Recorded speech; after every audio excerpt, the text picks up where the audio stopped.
కొంతమంది సరెండర్ అయ్యిండ్రు, ఇద్దరు ముగ్గురు. ఒక అతనే ఫైరింగ్ చేస్తే అతన్ని కొంచెం ఫైరింగ్ చేసి ఆ విధంగా బాగా ఇంకా గుర్తున్న సంఘటన ఉందా? ఇంకా ఆ విధంగా అంటే ఒక దగ్గర చెదలగుమ్మి ఎన్కౌంటర్లో కూడా మేము మహిళలమే తప్పించుకున్నాం సార్. నలుగురు చెదలగుమ్మి అని అడవిలో సార్ అది. అంతా స్నానాలకు పోయినాం మేము. మళ్ళా స్నానాలకు పోతే మన వాళ్ళంతా దళం అప్పుడు క్యాంపు నడుస్తుంది. అక్కడ అందరూ ఉన్నారు. ప్రభాకర్ ఉన్నారు, అది ఈ సాంబశివుడు ఉన్నాడు. మొన్న చనిపోలేదు సార్ సాంబశివుడు, మొన్న కోనాపూర్ సాంబశివుడు. ఆయన ఉన్నాడు మా కమాండర్ కూడా కొద్ది రోజులు ఇక్కడ కలకుర్తి ఏరియాలో. అశోక్ చనిపోయిన తర్వాత ఇంకా ఆయన కూడా కమాండర్గా ఉన్నాడు. అక్కడ అచ్చంపేట సైడ్ కూడా కమాండర్గా పనిచేసి ఆయన దగ్గరనే పనిచేసినాం మేము. మీ అందరు స్నానాలకు వెళ్ళారా? స్నానాలకు ఆ నలుగురం పోయినాం సార్. నేను రమకాంత్ భార్య ఉండే, ఒక ఆమె ఇంటి దగ్గర పెళ్లి చేసుకొని వచ్చిండే, ఈ రజిత కాక పద్మ అని ఉండే. ఆ పాప సరిత అని ఒక పాప ఉండే, ఇంకొక అమ్మాయి ఉండే, భార్యతో ఏమో ఉండే. వీళ్ళందరి కొత్తనే నేనే కొంచెం అటు తెలిసిన మనిషిని, ఇంకా కొద్దిగా సీనియర్ మనిషిని, కొద్దిగా ఏరియా ఇక్కడ పోవాలన్నా తెలిసిన దాన్ని. అందరిని స్నానాలకు పంపించిండు. పక్కన జనార్దన్ షికారికి పోయిండ్రు, ఏమన్నా దొరుకుతుందేమో కానీ పని తీసుకొని షికారికి వెళ్ళిండ్రు. మమ్మల్ని ఆడ స్నానం చేయండి అని చెప్పి వెళ్ళి దారం మొత్తం పైన ఉన్నారు. ఇద్దరు మళ్ళా సమానికి వెళ్ళిండ్రు సార్. ఇంకా క్యాంపు కాబట్టి సామాన్ ఎక్కువ కావాలి కదా అడవిలో. పెంటల అది ఎవరో దగ్గరలో ఉంటుంది అక్కడ, చెంచు పెంటలు ఉంటాయి సార్. అట్లా దాటుకుంటే నడుచుకుంటే వెళ్ళిపోయిండ్రు. ఇంకా కొంతమందే ఉన్నారు, బాగానే ఉన్నాం సార్. 30 మందికి ఎక్కువ ఉన్నాము, 30-40 మంది ఉన్నాము. ఇట్లా ఇక్కడ 3 బ్యాచ్లు ఇట్లా ఉన్నాం మేము. ఇంకా పోలీసులకు అప్పటికి క్యాంప్ జరుగుతుందనే విషయం తెలిసినా సార్, వాళ్ళకి తెలిసి ఇట్లా సామాన్కు అక్కడిక్కడ పోయినాం కదా సార్ మేము.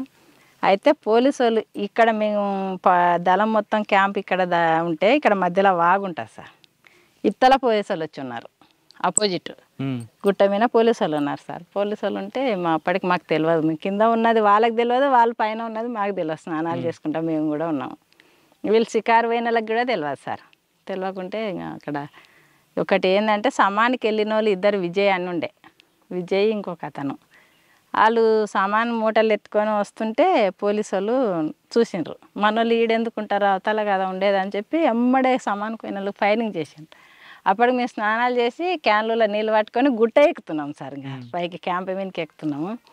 సరిత అని చెప్పి శ్రీకాంత్ భార్య ఇప్పుడు ఉంది సార్. ఇప్పుడు ఆ పాప అచ్చంపేట ఈ ఐనూలు శ్రీకాంత్. ఆ పాప ఏం చేసిందంటే మాకన్నా ముందర క్యాన్ ఎత్తుకొని పైకి ఎక్కింది.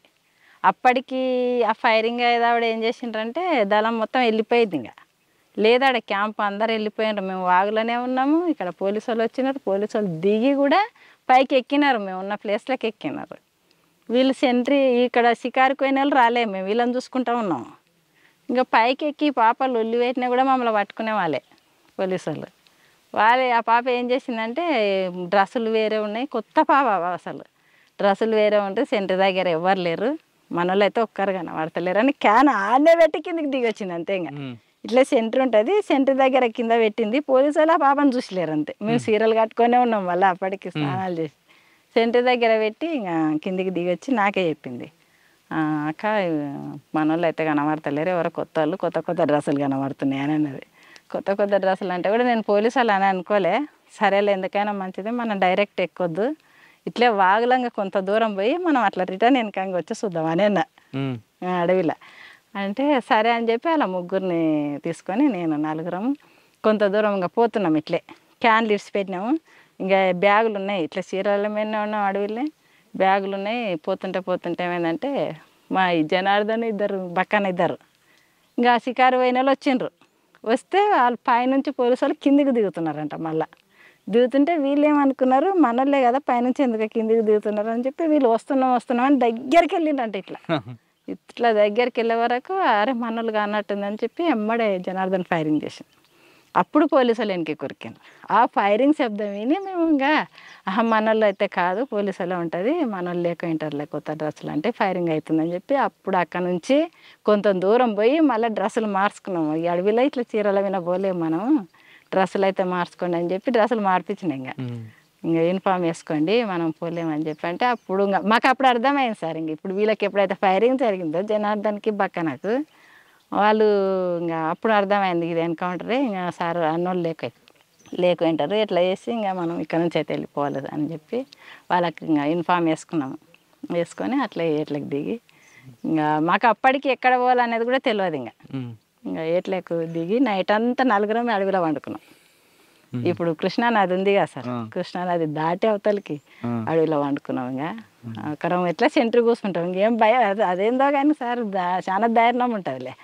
ఆడేలం కదా మనం ఎట్లా అనేది అయితే ఏముండదు, చాలా ధైర్యం ఉంటుంది. కదమ్మా, అడవుల్లో ఆడవాళ్ళకి ఇప్పుడు ఆడవాళ్ళకి నెలల సమస్యలు ఉంటాయి. అవును సార్. అవన్నీ పార్టీలకు వెళ్ళినప్పుడు మీరు బయట తిరుగుతున్నప్పుడు ఆ ఇబ్బందులు ఎలా ఎదుర్కొంటారు? ఇంకా ఇబ్బంది కొంచెం వాటర్ సమస్య ఉంటుంది, కొద్దిగా నొప్పి కూడా వస్తుంటుంది. అదొక్కడ తప్పితే ఇంకా ఆ సమస్య అప్పుడు కొంచెం రెస్ట్ లాగా కూడా ఇస్తారు సార్. ఇస్తారు పార్టీకి సంబంధించిన మందులు ఇస్తారు. ఇంకా దానికి సంబంధించి కొంచెం అర్థం చేసుకుంటారు, ఎక్కడైనా పనులకు పంపించాలని ఆ టైంలో కొంచెం ఇబ్బంది ఉంటుంది. ఇబ్బంది ఉంటుంది సార్, ఆ టైంలో ఇబ్బంది ఉంటుంది. కానీ పార్టీ కూడా అర్థం చేసుకుంటుంది. అన్నోళ్ళకి చెప్తాం ఇట్లా సమస్య అంటే అర్థం చేసుకొని ఆ టైంలో రెస్ట్ ఇస్తారు సార్. ఎక్కడైనా పంపించాలంటే ఏమైనా సమస్య లేదంటే మనం వాళ్ళతో పాటు యథావిధిగా వెళ్ళిపోతాం. సమస్య ఉంటే అన్నోళ్ళకి చెప్తే అర్థం చేసుకొని రెస్ట్ ఇస్తారు సార్. కానీ రాత్రులు ఎలాగమ్మా అసలు? మాకు ఇప్పటికీ అదొక పెద్ద సమస్య. అది అవునా సార్? చీకట్లో ఎలాగుంటారు అసలు? లైట్లు ఉండవు సార్. ఎంతసేపు ఉన్నా లైట్లు ఉంటుంది, ఇంత చిన్న టార్చ్ లైట్ ఉన్నా అది వేయం ఎక్కువ. ఏదైనా మన గుంతనంలో ఏదైనా డౌట్ ఉంటేనే చిన్నగా వేసి చూడడం. అది ఉంటే ఏమవుతుంది అంటే లైట్లు ఉంటే ఇంకెమ్మడే పోలీసులు పట్టేసుకుంటారు సార్. మీరు ఎలా పడుకుంటారు అక్కడ రాత్రులు? ఏం లేదు, అడవిలోనే, కానీ ఇక ఇంత కవర్ ఉంటుంది, ఆ కవర్ వేసుకోవడం పడుకోవడం. ఒక సెంట్రీ ఇంకా మనకు మొత్తం కూడా ఎంత దూరం వెళ్ళిపోయినా సెంట్రీ గంటకు ఒకసారి అర్ధ గంటకు ఒకసారి సెంట్రీ ఉంటుంది. బయట నుంచి పోలీసులు వస్తే ఫైరింగ్ రెడీ అవుతారు. అవును సార్. దానికి మీరు ప్రికాషన్ రెడీ ఉంటారు. కానీ పడుకున్నప్పుడు పాములు తేలులు వస్తుంటాయి కదా, అవన్నీ అప్పుడు ఏం మాకు ధ్యాసకుండా కూడా ఇంకా అవి ఇంకా మాతో పాటు అలవాటు అయినట్టే ఉంటాయి సార్. ఇంకా ఇప్పటి వరకు అయితే అటువంటి ఇబ్బంది అటువంటి ప్రమాదాలు జరగలే. వర్షాకాలం కూడా ఇంకా కవర్ కింద ఒక కవర్ ఉంటే పైన ఇంత చెట్టు ఉన్నా కూడా చెట్టు మీద కవర్ అన్నీ వేసుకుంటాము, లేదంటే తాళ్ళు పెట్టి ఇట్లా గుడిసెలాకి వేసుకుంటాం సార్. ఎవరు చెట్టు కాడ ఎవరు కూర్చునే కాడ ఎవరు వారం చదువుకుంటూనే ఉంటాం. సెంట్రీ ఉన్నదంటే మా పనులు మేమేందంటే ఒక బుక్స్ చదవడమే. ఏ బుక్స్? ఇట్లే విప్లవానికి సంబంధించిన బుక్స్ చదువుతాం సార్.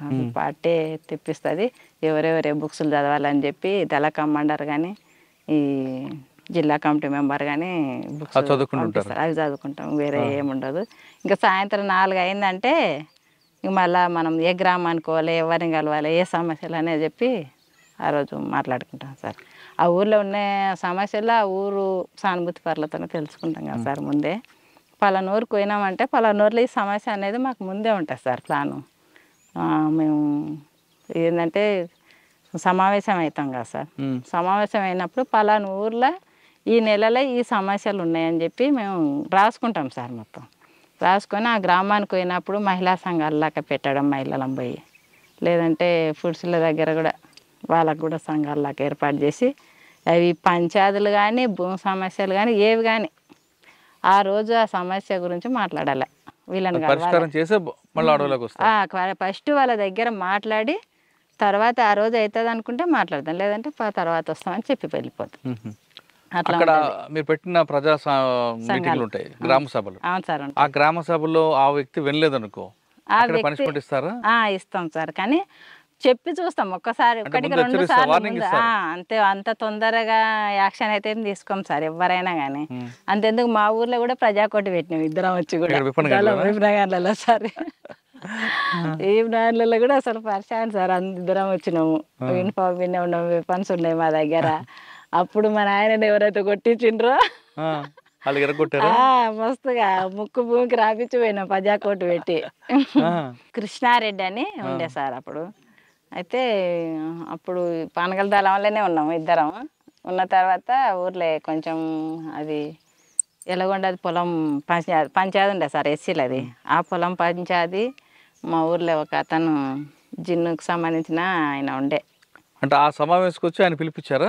లేదు, అనుకోనే మేము మా ప్లాన్తోనే ఈ ఊర్లో ఈరోజు ప్రజాకోటి పెట్టాలి, ఫలానా వాళ్ళని పిలిచని ఈ సమస్యల గురించి మాట్లాడాలి ప్రజల మీద ప్రజల దగ్గర అని చెప్పి మేము అనుకొని ఊర్లో పోలీస్ స్టేషన్ ఉన్నాగానే ఊర్లోకి వచ్చి వాళ్ళ ఇంటి దగ్గరికి వచ్చి తీసుకుపోయి ఎస్సీ వాడు అన్న కమిటీ వాళ్ళు ఉంటుంది ఆడికి తీసుకుపోయి ప్రజలు ఆయన గురించి మాట్లాడి ఇంకా ఆయన చేసిన నేహరాలు అన్నీ కూడా ప్రజలకు చెప్పి మీటింగ్ లాగా పెట్టి పాటలు పాడి ముక్కు భూమికి రాపించినాం ప్రజలని తప్పని ఒప్పించినాం వాడ ఆయన దగ్గర. పార్టీలో మావోయిస్ట్ పీపుల్స్ వార్ పార్టీలో వ్యక్తిగత కక్షలకు ఎక్కువ ప్రాధాన్యత ఇవ్వకూడదు అని ఉంటుంది. అవును సార్, వ్యక్తిగత కక్షలు ఏం కాదు సార్. మీ నాన్నగారు కొట్టినందుకు కదా కొట్టిన అతనే అంటున్నా కానీ ఆయన మీ నాన్నగారు కొట్టిన అతన్ని తీసుకొచ్చి నేలకు దానికోసం కాదు సార్ అంటే పాత నువ్వు అట్లా అనుకుంటున్నావా సార్? అట్లని కాదు, ఊర్లే అనేది మొత్తం పెత్తనం అతందే.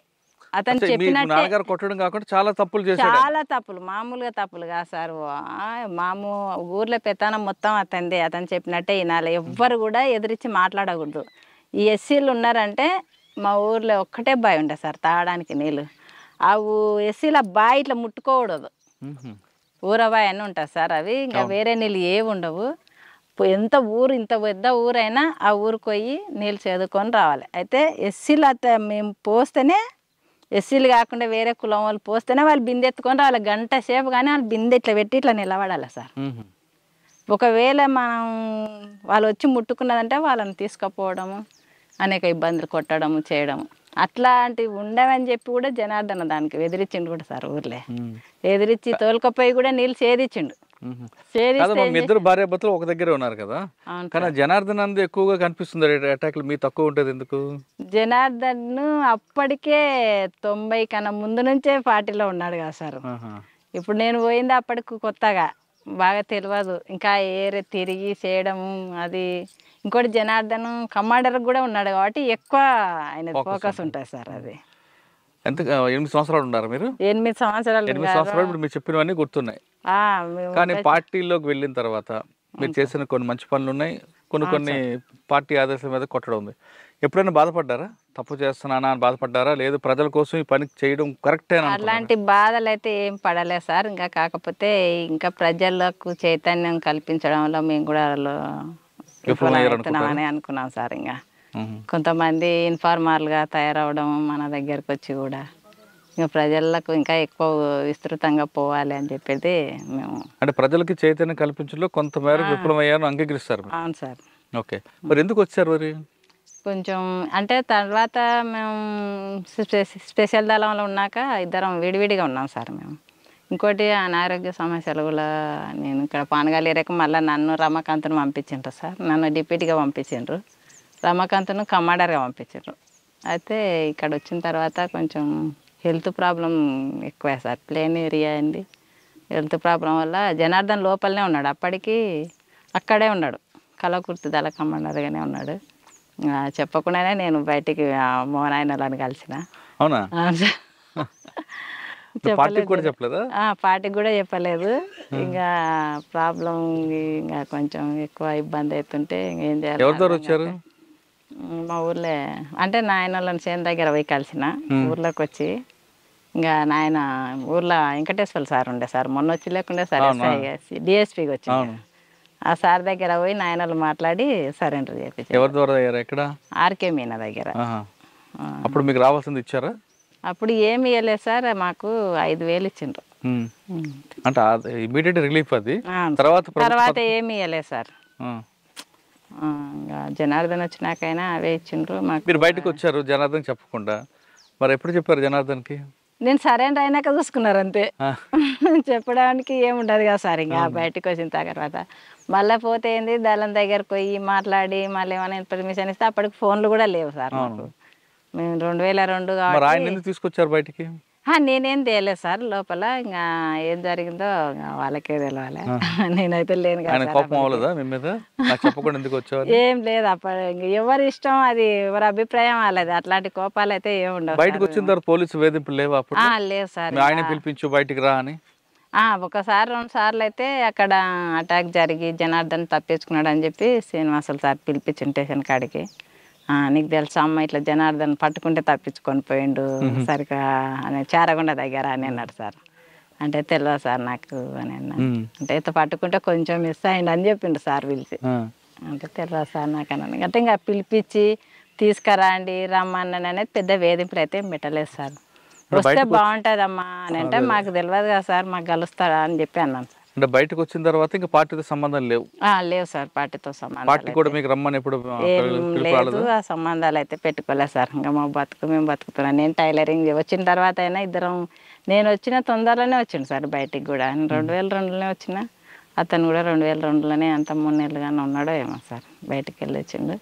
ఇంకా మాకు ఆర్థికంగా కూడా బాగానే ఇబ్బంది పడ్డాం సార్ వచ్చిన తర్వాత మేము. కాదమ్మా, బయటకు వచ్చాక చాలా మంది నక్సలైట్లు, మాజీ నక్సలైట్లు సెటిల్మెంట్ చేసుకుంటూ రియల్ ఎస్టేట్ చేస్తుంటారు. మరి మీరేంటి సింపుల్గా ఉన్నారు?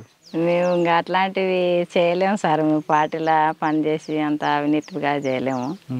కానీ ఇదే మహబూబ్నగర్ జిల్లా నుంచి కొంతమంది మాజీ నక్సలైట్లు ఒక సెటిల్మెంట్ చేసుకుని గ్యాంగ్ తిరిగి చేసుకున్నారు. అవి మాకు నచ్చదు. ఇంకా మీకు ఎప్పుడైనా ఫోన్ చేశారు వాళ్ళు? నయ్యం లేదు సార్, ఎప్పుడు ఫోన్ లేదు. మేము అటువంటి దాంట్లోకే దూరంగా ఉన్నాం సార్. మేము ఇంకా ఇంత పొలం ఉంది, ఒక 4 ఎకరాల పొలం, అది చేసుకుంటాం. టైలరింగ్ వస్తుంది నాకు. కొద్ది రోజులు మొత్తం నేనే టైలరింగ్ గుట్టే నడిపిన సార్. ఇంట్లో కుటుంబాన్ని నడిపించిన. 2 ఆడపిల్లలు ఉన్నారు సార్. ఇప్పటికైనా నేను టైలరింగ్ చేసుకుంటే ఫామ్ చూసుకుంటా నేనే. ఇంకా అతను ఇట్లా బయట తిరుగుతుంటాడు. మీరు అంత గట్టిగా నిలబడి అంటే ఎక్కడ అంటే దారి మళ్లించకుండా, అంటే వేరే రియల్ ఎస్టేట్లో చేయడం అని కాకుండా టైలరింగ్ చేసుకుంటూ కుటుంబాన్ని నడుపుతారు. కొంతమంది మహిళలు ఏదో చిన్న చిన్న కష్టాలకే మొత్తం జీవితం అంతా కోల్పోయిన బాధతో ఆత్మహత్య చేసుకుంటుంటారు, పిల్లల్ని అనాథాలు చేసి. అటువంటి వాళ్ళకి మీరు ఇచ్చే మెసేజ్ ఏంటి చెప్పమ్మా? అటువంటి వాళ్ళకు ఎవరైనా కూడా అట్లా ఆత్మహత్య చేసుకోవడం వల్ల పిల్లలు చాలా ఇదిగా ఇబ్బంది అయ్యి అనాథాలు అయిపోతారు. ఎవరు కూడా అటువంటివి చేసుకోవద్దు. ధైర్యంగా నిలబడి కొట్లాడి సాధించాలి. కానీ మనం చనిపోయిన తర్వాత సాధించేది ఏముండదు సార్. ఎవరికైనా నేను చెప్పేది ఇదే, వచ్చేది సమస్యలు మనకే వస్తాయి. ఇప్పుడు సరెండర్ అయినామంటే ఊర్లలోకి ఒక రకంగా చూస్తారు సార్. అవి ఇంతకుముందు ఎంత ధైర్యంగా ఉన్నామో ఇప్పుడు మనలో చూసి ఏదో రకంగా చూస్తారు. కాబట్టి మనం వాళ్ళకి ఇంకా వాళ్ళని అర్థం చేసుకొని వాళ్ళకి చెప్పే విధంగా ఉండి మన పిల్లలను మనం ధైర్యంగా చెప్పుకొని వాళ్ళని చదివించుకోవడం, ధైర్యంగా నిలబడి కొట్లాడాలా ఎదుర్కోవాలనేది. కొంతమంది మీరు ఇందాక అన్నట్లుగా గ్రామస్తుల్లో మాజీలు వచ్చారంటే డబ్బులు మూటలతో వస్తారని ఒక అప్పుడు కొంతమంది అట్లా ప్రచారం చేసిండ్రు సార్. అలాంటి డబ్బులు అయితే మేము ₹1 కూడా ఇట్లా ఉన్నాయి కూడా పార్టీకి అప్పచెప్పి వచ్చిండు సార్. నిజాయితీగా మనం అట్లా పోతున్నాం, మన చేత కాకుండా పోతున్నాం కాబట్టి మనం పార్టీకి ఎలాంటి అన్యాయం చేయొద్దు. ఇట్లాంటివి తీసుకెళ్ళడం కరెక్ట్ కాదు. మనం ఇన్ని రోజులు పార్టీలో పనిచేసి నేర్చుకునేది ఇదేనా మనం అనే దాంతోనే మేము ఇంకా పార్టీకి అప్పచెప్పే వెళ్ళొచ్చాడు సార్ జనార్దన్. అయితే మొత్తం నడిపించింది కూడా జనార్దనే. అక్కడ కలకూరు తేరేలా ఇక్కడ మొత్తం డిస్ట్రిక్ట్లో కూడా పార్టీని అక్కడ కాంట్రాక్టుల దగ్గర డబ్బులు వసూలు చేసేది. ఫైనల్ గా చెప్పమ్మా, నేను మాజీల గురించి అడగట్లేదు. ఇప్పుడున్న యువత చిన్న చిన్న గొడవలకి, చిన్న చిన్న ఇష్యూలకి గొడవలు పడడం, భార్యాభర్తలు విడిపోవడం, కుటుంబాంతో చాలా గొడవలు వస్తుంటాయి. చిన్న చిన్న విషయాలకి విడిపోవడం, ఆత్మహత్యలు చేసుకోవడం, కోర్టుకు వెళ్ళడం, ఇటువంటి సంఘటనలు చేస్తుంటారు కొంతమంది. అంటే కేవలం మహిళలే కాదు, పురుషులు కూడా అలాగే తయారయ్యారు. కుటుంబం అంటే భార్యాభర్తలు అంటే నమ్మకం అనేది ప్రధానం. ఈ నమ్మకం లేకపోవడం వల్ల వచ్చే గొడవలకి కొంతమంది విడిపోవడాలు చేస్తుంటారు. ఆ విధంగా విడిపోవాలనుకున్న వాళ్ళకి, లేదు ఆత్మహత్య చేసుకోవాలనుకుంటున్న వాళ్ళకి మీరు ఇచ్చే మెసేజ్ ఏంటి? ఇప్పటికి కూడా మేము గ్రామంలో ఉన్నామంటే ఊర్లో ఉన్న సమస్యలు మా ఇంటికి వస్తాయి సార్. ఈ భార్యాభర్తల సమస్యలు కానీ మేము మొత్తం మీద భార్యాభర్తల సమస్యలు ఖచ్చితంగా మా గ్రామంలో జరిగేటి ఖచ్చితంగా మా ఇంటికి వస్తాయి. జనార్దన్ లేకుండా నా దగ్గర చెప్తుంటారు సార్, ఇది ఇట్లా అది అట్లా అని చెప్పి. అంటే ఈమెకు కూడా 4 విషయాలు తెలుసు చెప్తుంది అన్నదంతనా. కాబట్టి మాకు తెలిసినంత వరకు కూడా ఇట్లాంటి దాంట్లకు మీరు కుషించిపోయి భార్యాభర్తల మధ్య చిన్న చిన్న సమస్యలు పెద్ద దానిగా చూసి ఒకరికొకరు అర్థం చేసుకోకపోవడం వల్లనే ఇక్కడ సమస్య అనేది ఇద్దరి మధ్యలో వచ్చి ఇట్లా కోట్ల వరకు వెళ్తున్నారు సార్. ఇట్లాంటి రోజు మా ఇంటి దగ్గరకు వచ్చే సమస్యలే సార్ ఇది. ఎవ్వరు కూడా ఇట్లాంటి సమస్యలకు మీరు ఇదే అయ్యి విడిపోయి పిల్లలు తల్లులు వేరుగా అట్లా కుటుంబాలు నాశనం చేసుకోవద్దు.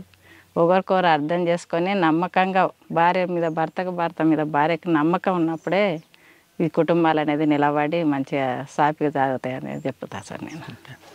కుటుంబం అన్నాక చిన్న చిన్న సమస్యలు వస్తాయి. ఆ సమస్యలు కూర్చొని మాట్లాడుకుంటే సమస్యకు పరిష్కారం దొరుకుతుంది అంటున్నారు చిట్టమ్మ అలియాస్ విజయ. ఆమె చెప్తున్నట్లుగా ప్రతి కుటుంబంలో ఉంటుంది, ఇది ఇంటింటి రామాయణం. ఇంటింటి రామాయణం రోడ్డుకి ఎక్కించి మీ కుటుంబాల పరువు మీరే తీసుకోకుండా ఆ విధంగా తీసుకోవడం వల్ల మీకు ప్రస్తుతానికి కొంచెం రిలీఫ్ ఉన్నా తర్వాత మీ పిల్లలు ఎంత బాధపడతారు విషయాన్ని ఆమె చెప్తున్నారు. కాబట్టి ఇప్పటికైనా చాలామంది ఎవరైనా దయచేసి భార్యాభర్తల మధ్య విభేదాలు వస్తే సమస్య పరిష్కారం చేసుకోండి, కానీ దయచేసి రోడ్డు ఎక్కి మీ పిల్లల్ని అనాథలు చేయొద్దు అనే విషయం నేను చాలా స్పష్టంగా చెప్తున్నా. ఇక చిట్టమ్మ విషయానికి వస్తే ఆమెకి పార్టీలో వెళ్ళారు, ఖచ్చితంగా పార్టీకి సేవ చేశారు, కానీ ప్రజల్లో మహిళల్లో ముఖ్యంగా ఎక్కువగా వాళ్ళకి రాజకీయ చైతన్యం కల్పించడంలో విఫలమయ్యా అని ఒక మానసిక శోభ మాత్రం ఇప్పటికీ వెంటాడుతుంది. అందుకే ఆమె గ్రామంలో ఎవరైతే కొట్లాడుకుంటున్నారో వాళ్ళందరికీ ఆ పరిష్కారం చూపిస్తూ వాళ్ళలో చైతన్యం కల్పించడంలో చిట్టమ్మ తన వంతు కృషి చేస్తున్నారు. ఇది ఈ వారం చిట్టమ్మతో ఎక్స్క్లూజివ్ ఇంటర్వ్యూ. వచ్చే వారం మరొక మళ్ళీ కలుద్దాం. అందరికీ నమస్తే. థ్యాంక్ యూ అక్క. Thank you.